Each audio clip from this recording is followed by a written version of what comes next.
Hey everybody, Mike here. I want to go over a couple of these can wrenches real quick. If you're new to the telecommunications industry and you're getting into any kind of networking or telephony type work, and you're going to be getting in all the pedestals or all the various different security fasteners that we've got in the industry, can tool is going to be one of the main things that lives in your tool pouch. Now, over the years, I've used a ton of these different things. There's all kinds of shapes, sizes, colors, lengths, you name it. But these are a couple of the ones I'm currently carrying. And this particular one here is a Fluke, and this one here is made by Jonard. Those are kind of the two main brands that you see in the field. And I want to go over a couple key differences to these things because there are, believe it or not, there's a couple features you may want to consider before you pick up one or the other. This one here is made by Jonard, and this is one of the basic can tools that they come out with. This thing's been out for years. They make a couple different designs, and what makes these different is you've got the 7/8 inch round ergonomic grip that's on this here. It's 7 inches in total length. On one end here, you're going to have a 7/16, and the other end, you're going to have a 3/8. That's going to be the same no matter which of these can tools you get. And these are designed with a thin wall construction. So basically, this is one of many different fasteners you're going to find in the field.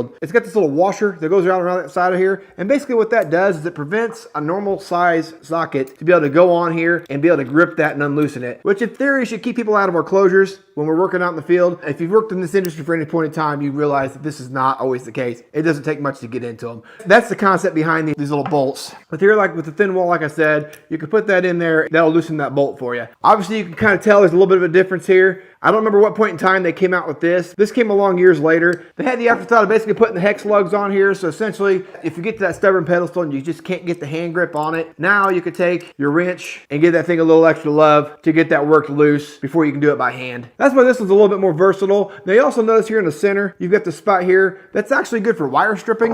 While I don't use that a ton, because most of the time I've got a set of snips on my side as well. That is a nice feature to have. This works a lot better on like 24, 22, and then like 19 gauge wire. You got two different spots here where you can strip your cable. It does work on this Cat 5 as well, although it's a little thinner. But if you essentially just stick that in here like so, drag that down through the groove, and then yank, it'll strip your wire for you like so. And like I said, on Cat 5, it doesn't do a great job, but it does do it. It gets it done. Basically, I just want to show you what the concept of that was. But overall, like I said, these things are pretty much identical with the exception of those couple key features here. This one here is just a touch longer at 7.5 inches versus the 7. They hold up great. I've only broken a couple of these over the years, and you really got to be rough on them to actually get them to break. If you're just getting into the industry and you're looking to pick up your first set of basic tools, get your can wrench picked out, figure out which one you want. I really like this Fluke one. There's nothing wrong with this one either. This Jonard will get you down the road, but if you're looking for kind of the Cadillac when it comes to the can wrenches, this is the one you're probably going to want to get. That's all I've got for you today, guys. Appreciate you watching this little review. If you're just getting started, good luck, and we'll see you guys out there in the field.